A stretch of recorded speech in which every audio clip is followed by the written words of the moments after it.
Ramai orang makan nasi tapi tak pernah pergi sawah. Sampai jadi hari-hari berbincang pertama kali.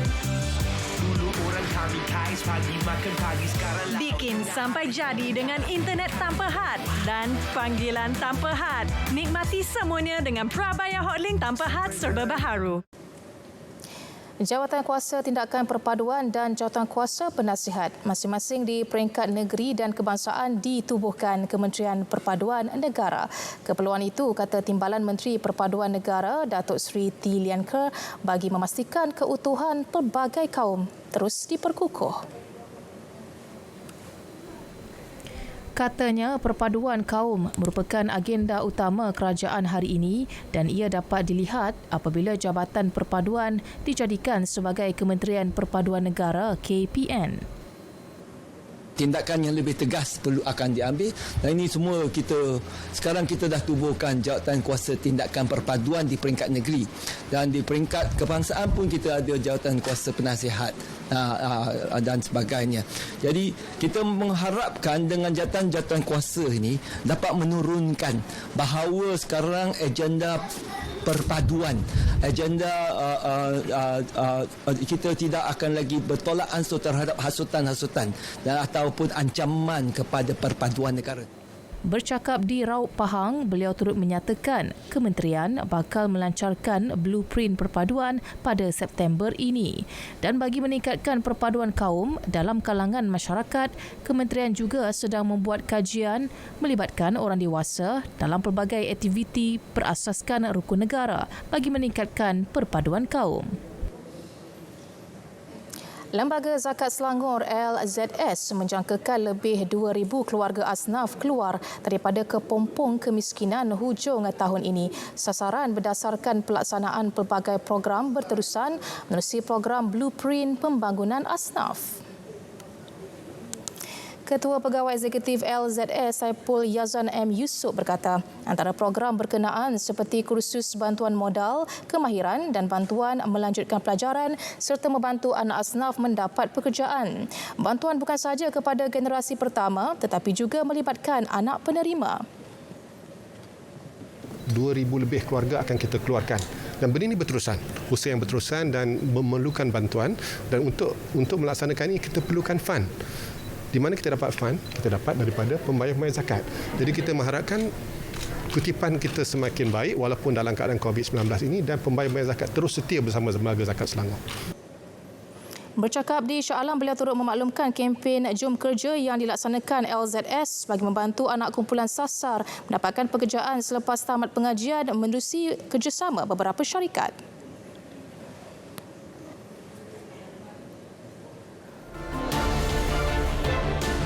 Presiden Mali Ibrahim Boubacar Keita didesak meletakkan jawatan.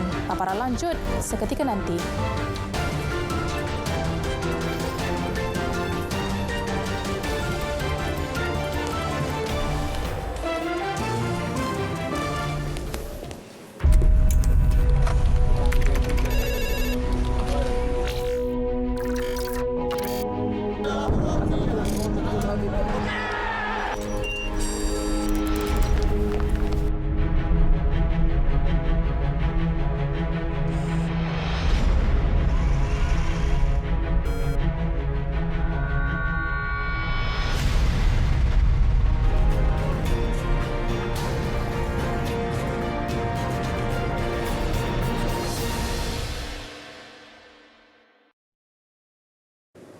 Presiden Mali Ibrahim Boubacar Keita didesak meletakkan jawatan.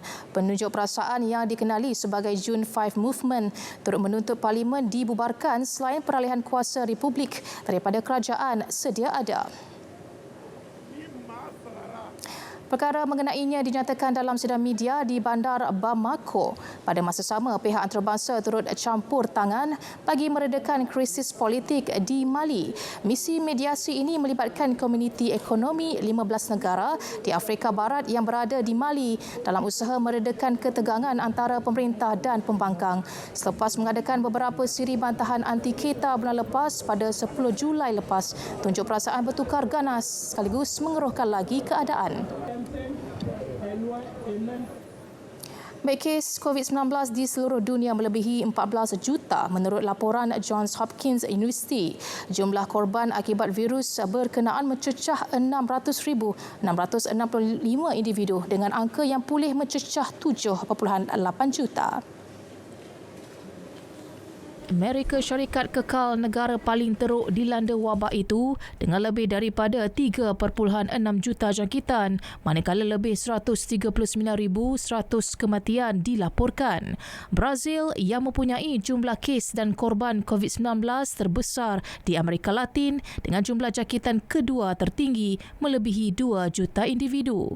India, Rusia, Peru, Afrika Selatan dan Meksiko juga antara negara paling teruk dilanda pandemik berkenaan. China yang sifar virus mencatat 85,314 kes termasuk 4,644 kematian dan lebih 80,000 telah pulih. Virus merebak kepada 188 negara dan wilayah sejak akhir tahun lepas.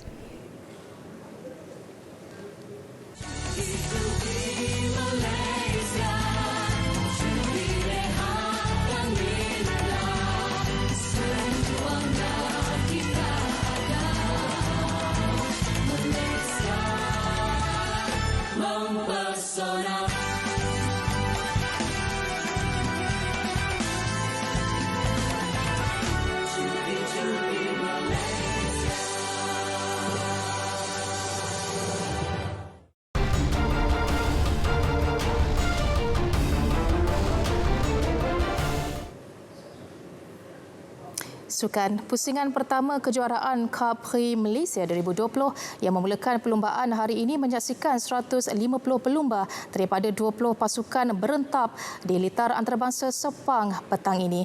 Untuk perinciannya, kita terus bersama Nur Liana Tarmizi di sana. Silakan Liana. Terima kasih rakan penyampai di Angkasa Puri. Mencipta sejarah sebagai sukan pertama yang diberi lampu hijau bagi menganjurkan kejohanan Kejuaraan Capri Malaysia 2020 berlangsung hari ini di litar antarabangsa Sepang dengan masih menampilkan juara bertahan Ahmad Afif Amran bagi kategori CP150. Bersama-sama saya sekarang adalah Ahmad Afif sendiri untuk kita bertanyakan beberapa soalan mengenai persediaan beliau bagi menghadapi kejuaraan kali ini. Baik Afif, kita dikabarkan sepanjang tempoh Perintah Kawalan Pergerakan PKP 3 bulan tidak dapat berlatih berlumba di track. Tapi mungkin ada khabar lain pula daripada anda. Okey, sebelum PKP saya mengalami kecederaan di bahu. So 2 hari lepas pada kecederaan saya PKP dilangsungkan. So alhamdulillah itu adalah salah satu tempat untuk saya recovery bahu saya. So dari segi latihan fitness dan fizikal saya ada buat juga, tapi di dalam rumah saja, indoor macam tu. So alhamdulillah kali ini kita dapat beraksi lagi di Malaysia Cup Prix pada tahun ini. Jadi 3 bulan yang berharga sebenarnya bagi anda sebab dapat mengambil tempoh untuk pulih semula daripada kecederaan. Tapi berlangsung tanpa penonton pada kali ini, tiada sebarang penjualan tiket. Adakah itu akan menurunkan sedikit motivasi anda? Okey, kalau kita tengok pada tahun ni mungkin kadang kurang meriah sikit sebab disebabkan tiada penonton, sorakan penonton. So mungkin semangat daripada semangat yang penonton beri tu agak dapat membakar semangat kepada kita. So dengan tiadanya penonton itu kurangkan sikit kita punya motivate lah. Baik, sebelum kita kembali semula ke Angkasa Puri, Ahmad Afif akan beraksi di petak ke-11 pada hari ini dan kembali semula ke Angkasa Puri.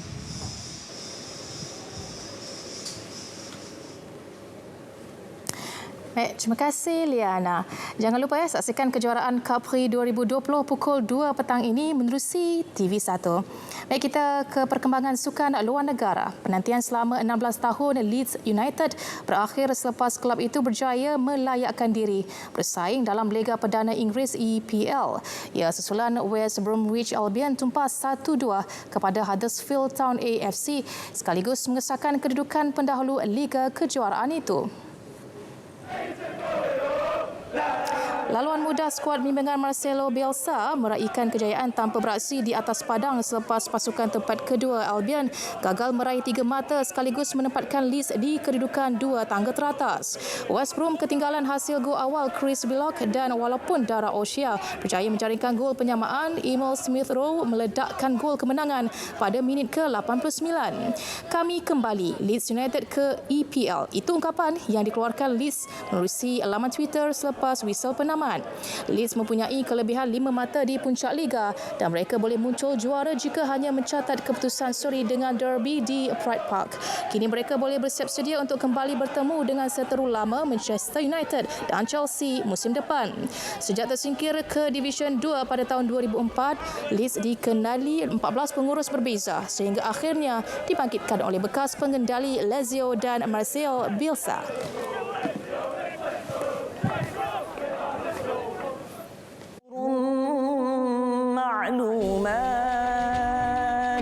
Kata para ulama, tidak ada tempat yang mampu mengubah diri kita. Untuk mengubat kerinduan kita kepada Tanah Suci Mekah, jangan lupa saksikan Salam Baitullah.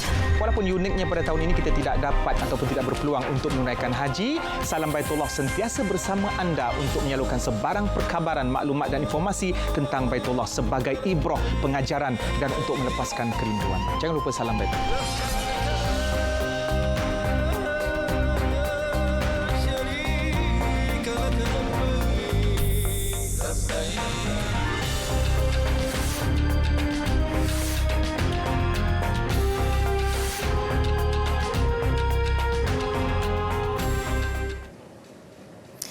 Angkasa melalui peranan yang dimainkan sentiasa mencari dan mencipta peluang untuk mengembangkan pasaran produk-produk koperasi. Antara usaha tersebut adalah program pembangunan yang memfokuskan kepada peningkatan nilai produk koperasi dan juga program promosi, pemasaran dan penempatan produk dalam pasaran. Naib Presiden Angkasa Dr. Muhammad Azlan Yahya berkata, para penggiat seni tempatan akan turut dilibatkan dalam aktiviti pemasaran produk koperasi. Dalam perancangan kita untuk menggunakan, sebab artis-artis ni dia jadi public figure. So jadi untuk marketing strategi ini satu kaedah yang lebih baiklah, dan kita akan kerjasama dan mungkin akan melantik artis sebagai model produk-produk koperasi. Katanya lagi, gerakan koperasi juga dapat meningkatkan pengeluaran perusahaan dan membuka peluang pekerjaan baharu yang mampu membantu meningkatkan taraf sosioekonomi rakyat dan sekaligus membantu menjana ekonomi negara.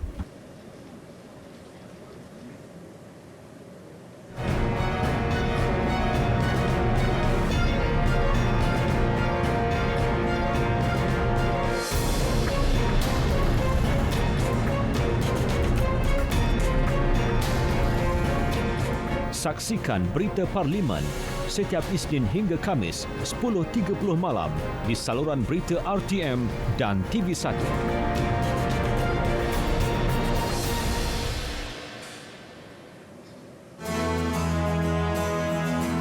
5 prinsip rukun negara. Pertama, kepercayaan kepada Tuhan. Kedua, kesetiaan kepada raja dan negara. Ketiga, keluhuran perlembagaan. Keempat, kedaulatan undang-undang. Dan kelima, kesopanan dan kesusilaan.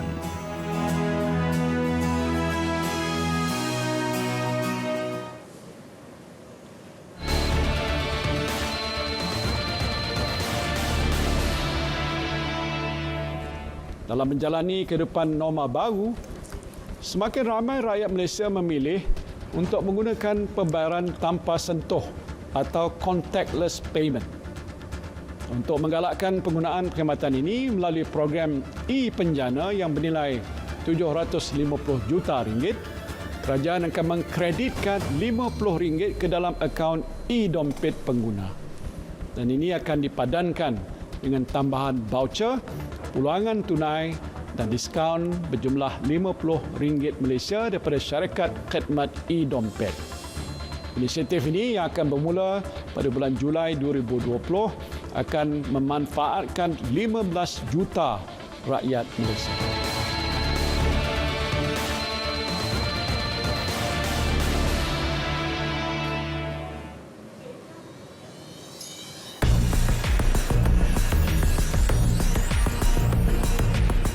Kami ada di seluruh negara. Berkongsi cerita, membawa suara rakyat. Kami ambil tahu, kami ketengahkan. Laporan harian, lintas langsung, semasa dan paling dipercayai. Berita wilayah, medium aspirasi masyarakat. Baik saudara, berita tengah hari berakhir di sini. Pastikan anda terus kekal bersama saluran berita RTM. Maklumat sahih, jenama dipercayai. Saya Zira Zamri. Assalamualaikum, salam sejahtera dan insya-Allah kita jumpa lagi.